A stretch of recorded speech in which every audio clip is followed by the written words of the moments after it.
हम पहुंचे हैं भजनपुरा चौक, क्योंकि 10 साल तक ऑटो वाले ने केजरीवाल सरकार को दिल्ली में सत्ता दी। इस बार उन्होंने मन बनाया कि हम एक नई सरकार को दिल्ली में लाएंगे, बीजेपी की सरकार को। तो ऑटो वालों के लिए कितनी सुविधा है और किस तरह से ऑटो वालों के लिए कुछ काम हो रहा है, इसी जानने के लिए आज हम पहुंचे हैं भजनपुरा। तो नमस्कार सर, इधर से आइए। आपका शुभ नाम? मोहम्मद इकबाल। मोहम्मद इकबाल भाई, पहले तो ये बताओ, दिल्ली में नई सरकार आई 27 साल के बाद, क्या लग रहा है आपको? आप और आप लोगों के लिए कुछ सुविधा लाई है? हमारे लिए कोई सुविधा नहीं लाई। अच्छा, हम तो खुद परेशान है। क्यों? 10-15 साल का परमिट था, 10 साल का परमिट करने को दिया, तो ऑटो वाले हम सभी परेशान है। कारोबार बिल्कुल ठप हो चुका है। यानी आपने केजरीवाल से भरोसा हटाकर एक नई सरकार पे भरोसा जताया। और क्या करें, 10 साल परमिट, 10 साल का परमिट बना कहती है रेखा गुप्ता। अच्छा, तो क्या 10 साल से ज्यादा नहीं चलाओगे क्या? नहीं चलाएंगे, क्यों नहीं? हाँ। जब तक जाने चलाएंगे, लेकिन वो तो कानून अपने अपने नए नए बना रही है ना। अच्छा, नए नए कानून बना रही है, इसलिए परेशान है। हाँ, जब परमिट साल 15 साल 15 का। साल का आप लोगों का परमिट था, अब उठा के 10 साल कर दिया। सर जी एक बात बताओ, हाँ जब परमिट 15 साल का था, 10 साल का किया क्यों? हाँ, और फिर एकदम से ऑर्डर ये आ गया कि 15 अगस्त के बाद में ऑटो नहीं चलेंगे। कितना? 15 अगस्त के बाद तक 15 अगस्त के बाद ऑटो नहीं चलेंगे, नहीं चलेंगे दिल्ली में। नया परमिट मिलेगा, नया परमिट। हमने आप इनको कहाँ घुमाएंगे ये बताओ। भाई दिल्ली में कम से कम लाखों लोगों की रोजी रोटी है ये। हाँ जी, हाँ जी। अच्छा, तो सब परेशान हो जाएंगे ना। यानी सरकार को तुम अपनी सुविधा के लिए लाए थे, तो सुविधा के लिए लाए थे, लेकिन अब दुविधा हो रही है बहुत ज्यादा। अच्छा, कारोबार बिल्कुल ठप होगा जब से ये सरकार आई है। तो ऐसा क्यों? दूसरी बात भाई, देखो ऑटो वाला काम क्यों खत्म हो गया? ओला चल के चलो, कोई भी कार है वो, फिर इन्होंने बाइक को परमिशन दे दी रैपिडो में। हमारी सिंगल सवारी सारी ऑटो उस बाइक पे आ रही है। हमें पैसे वो मिल रहे हैं ऑनलाइन जो हमें नहीं मिलने चाहिए। तो आपने आवाज नहीं उठाई भाई रैपिडो के खिलाफ? आवाज उठाई, क्या करें, उठी नहीं हमारी आवाज। वो सुनता कौन है हमारी ऑटो वालों की आवाज? अच्छा, ना तो सवारी सुनती ना सरकार सुनती। सवारी तो 1 रुपए लगते हैं, सवारी हमारे मीटर से भी नहीं बैठती। सवारी आज के टाइम में मीटर से भी पैसे कम देती है। कहती है इतने में तो बाइक पे आ रहे हैं, कार में आ रहे हैं, इतने में ऑटो में क्या देंगे? यानी जिगर बाइक का ही होता है। जिगर बाइक का और कार का होता है ये। अच्छा, ओला जो उबर है सरकारी कंपनी, उसका जिगर ज्यादा होता है। अच्छा, अब बताइए ऑटो वाला कहाँ जाएगा? 1 घंटे से बैठे हैं, सवारी नहीं है, हम पैसे मांग रहे हैं, समझ गए 200, सवारी के लिए 100 रुपए लगते हैं। हम कह रहे हैं मीटर से बैठो, सवारी मीटर से नहीं बैठ रही। अच्छा, फिर मीटर क्यों लगाया गाड़ी के अंदर? अब बताइए, हम तो अपने काम से परेशान थे। दूसरी बात, उन्होंने 10 साल का परमिट कम कर दिया, 5 साल का, 5 साल का परमिट कम कर दिया। 15 साल का था, 10 साल का कर दिया। अच्छा, 5 साल तो हमारे ये कम कर दिए।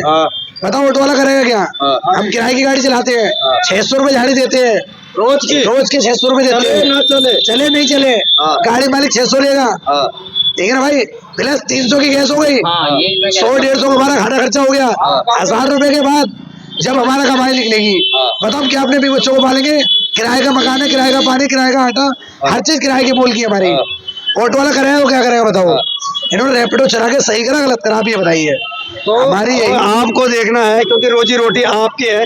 आप ये बताओ, जब वोटिंग हुई थी उस समय आपने कितनी उम्मीद सरकार पे लगाई थी? सरकार पे उम्मीद हमने पूरी पूरी लगाई थी जी। सुन लो कि वो क्या नया बयान, नई सरकार आएगी तो कुछ नया बदलाव होगा, पर ऐसा कुछ नहीं हुआ।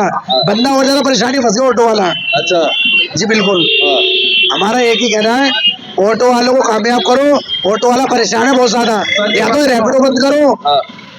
हमें भाई रैपिडो बंद होनी चाहिए। यानी रैपिडो बाइक से आप लोगों के काफी हो बहुत नुकसान है भाई। अच्छा, कुछ ऑटो वाले ये भी कहते हैं अगर रैपिडो बाइक चलाने तो उसमें पीली प्लेट लगाओ। पीली प्लेट भी किसी रैपिडो तो भाई बात तो वही रहेगी ना, कुछ कोई फायदा नहीं उससे। नुकसान तो ऑटो वाले का ही है ना, नुकसान तो ऑटो वाले का ही है ना। तुम्हारा यही कहना है भाई, देखो सवारी ना तो मीटर के पैसे दे रही और ना मुंह मांगे पैसे दे रही। अच्छा, अभी बताओ मैं करना क्या है? हम उनमें चुप भूखा मार दे क्या? बताओ, किराए का मकान, किराए की गाड़ियाँ। तो जो उम्मीद आपने नई सरकार पे लगाई थी, कहीं ना कहीं उस उम्मीद पे आपका पानी फिर गया। बिल्कुल भाई, पानी क्या, सब कुछ फिर गया, कुछ रहा ही नहीं हमारा। क्या नाम है आपका? तस्लीम। तस्लीम भाई, अब ये वो नया बिल लेके आए वक्फ बोर्ड, वो क्या देखते हैं आप? उसकी जानकारी कुछ है? उसकी जानकारी हमें नहीं है। हाँ, वक्फ बोर्ड जो है, जो जमीन जिसकी है वो उसी की रहेगी। हाँ। ये कोर्ट से भी ऑर्डर आ चुका है, ये आपने भी सुना होगा। अभी तो नई नियुक्ति पे भी रोक लगा दी। चलो वो रोक लगा दी, उसको छोड़ो। हाँ, अब आती है बात ऑटो वालों पे, हाँ, ड्राइवरों पे। हाँ, चलो 15 साल का परमिट था, उसे खत्म करके 10 साल पे ले आए। ठीक है। गाड़ी उस वक्त में जिस टाइम पे गाड़ियां खरीदते थे ऑटो वाले, हाँ। उस वक्त रेट था 3-4 का लपेट में। हाँ। आज के टाइम में वजह क्या है? हाँ। गाड़ी वही है 2.5-2 लाख रुपए की। हाँ। लेकिन जो दलाल जो बैठे हुए हैं ना, ये हाँ। आज के टाइम में आप गाड़ी लेके जाओ तो ये 7.5 लाख की गाड़ी पिछली सरकार में हुई ना महंगी, तो हाँ, तो ऐसे केजरीवाल ने अपनी ऐसी मरवाई है। तो वही करे, मैं वो केजरीवाल ने यही बात तो है, यहाँ फ्री दे रहे हैं। पता है किसने? ऑटो वालों ने। ऑटो वालों ने हमारी प्रचार मैंने करा, और भाई साहब करदमपुर में अपनी जान की कसम खा रहा हूँ, अपने बच्चों की कसम खा रहा हूँ, 10,000 का चला मैंने कटवाया था उसके प्रचार में। प्रचार में नहीं, ये जो कपड़ा लगता है ना, ये पीले रंग का, हाँ। पीछे उसके पोस्टर लगे हुए थे। कदम मेरी गाड़ी रोकी पुलिस वाले ने, ट्रैफिक वाले ने। हाँ। पिछले एल मॉडल था मेरे पास, 2448 नंबर था मेरी गाड़ी का। भाई साहब कदम में गाड़ी रोकी, उन्होंने कहा ये उड़ाता भाई, ये प्रचार नहीं करेगा तू। हाँ। मैंने तुझे क्या दिक्कत है? क्या मैं चालान काट दूंगा? प्रचार चालान करते हैं हमारा। उनने कहा कि चालान काट दो, मैंने काट दे पर ये नहीं हटेगा, हाँ। क्योंकि हमें नया चेहरा दिखाई दिया था। हाँ। केजरीवाल का नया चेहरा था उस वक्त में। हाँ।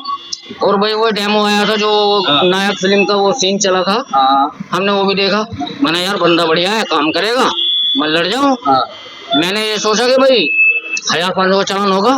मैं गया कर दूंगा कोर्ट, और कोर्ट का नंबर 67। हाँ। 10,000 का फाइन मुझे बोला।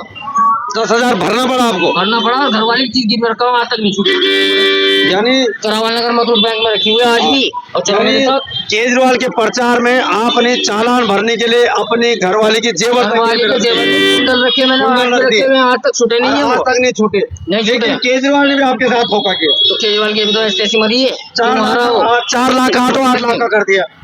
ऑटो वाले ने, किसी ने केजरीवाल को वोट नहीं दी। हाँ। क्यों नहीं दी? इसी वजह से नहीं दी।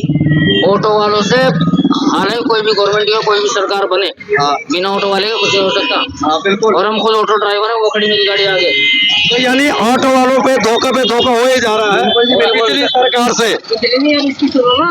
मैं कह रहा हूँ पिछली जो सरकार थी, जिसके प्रचार में आपने हजारों रुपए के चालान कटवा दिया, उसने भी धोखा किया। कटवाया है। वही कह रहा हूँ, उसने भी धोखा दिया। अब जो नई को लाए वो भी धोखा कर रही है। क्यों नहीं करेगी? उनने 5 साल की ऐसे मार दी। हाँ। चलो हमने 10,000 का चालान अभी कटवाया। सरकार बनी है तो वो कितने टाइम हुआ है? 1 महीने हुआ है? 2 महीने नहीं हुए अभी। 2 महीने में नहीं हुआ, 5 साल का सीधा परमिट कम कर दिया।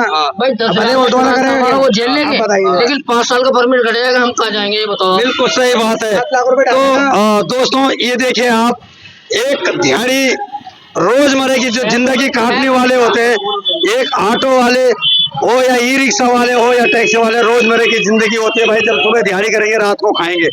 तो आप देख सकते हैं कि ऑटो वालों के पास कितने जुर्म पे जुर्म हो ही जा रहे हैं। दोस्तों इसी को जानने के लिए हमने दिल्ली के ऑटो वालों की छानबीन की, क्या दिल्ली वालों ऑटो वाले खुश हैं। लेकिन वो कहते हैं कि पिछली सरकार को हम लाए, उसने 3 लाख का ऑटो 7 लाख पहुंचा दिया। अब इस सरकार को लाए तो 15 साल का परमिट 10 साल में लाके खड़ा कर दिया। तो हमारे साथ कहीं ना कहीं जो भी सरकार आ रही है, कहीं न कहीं ऑटो वालों के साथ ही धोखा हो रहा है। आज सारे जो जितने सरकार की स्कीमें सब ऑटो वालों के ऊपर ही आ रहे हैं। तो नमस्कार दोस्तों, आप देख सकते हैं कि हमारे ऑटो वाले भाइयों का कितने दर्द है, देखो अभी भी कहने को तैयार है। बताइए सर। सर जी एक बात बताएं, हमारा ये क्षेत्र मुस्तफाबाद में आता है। हाँ बिल्कुल आता है। ठीक है। मुस्तफाबाद में कोई नहीं चाहता कि बीजेपी आए। हाँ। मानते हो? हाँ। इससे पहले विधायक थे हाजी यूनुस। ठीक है। हाँ। उनका हमें काम पसंद नहीं आया। हाँ। हमने मोहन सिंह मिश्र काम देखा, काम देखा है। पहले भी रह चुके थे। हमने उनका काम देखा। हाँ। उनका काम पसंद आया। हाँ। मुस्तफाबाद के जो वो है, उन्होंने मोहन सिंह मिश्र को पसंद किया। हाँ। तो भाई उन्होंने वहाँ काम किया तो यहाँ भी करेंगे। हाँ। हैं जी? चलो वो तो देखो। आ जाओ चाचा, आप भी आ जाओ। आप तो मैंने सुना बहुत खुश हैं। आप ऑटो चलाते हैं? तो नई सरकार से बहुत खुश हैं बोला आप? हाँ बताइए।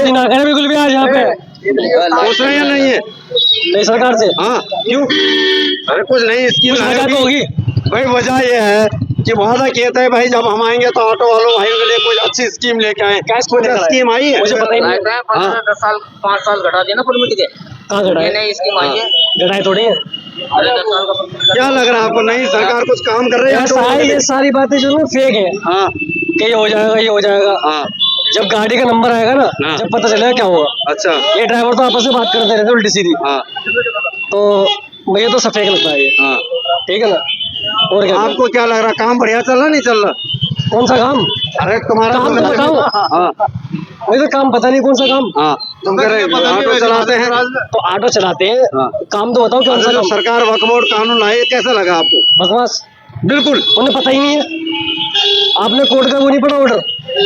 तो वो तो अभी रोक लगी हुई है क्या तुम्हें। उन्हें क्या ऑर्डर दिया कोर्ट हाँ। ने? ऑर्डर क्या आप दिया? बताओ, वो तो जो नई नियुक्ति कोर्ट ने ऑर्डर क्या दिया है? नई नियुक्ति में भी रोक लगी हुई है अभी। लगी है ना? नई नियुक्ति नहीं होगी अभी फिलहाल।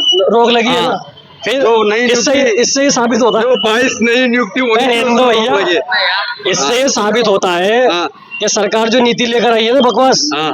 कोर्ट ने खारिज कर दिया उसको। हाँ। एक सिरे से अभी खारिज नहीं किया। वो खारिज ही है। हाँ। रोक लगी तो खारिज है। हाँ। ये सरकार की बेइज्जती है। हाँ उधर कर्नाटक में क्या हुआ? हाँ जब जो विधानसभा में 10 कानून लाए थे वो, हाँ।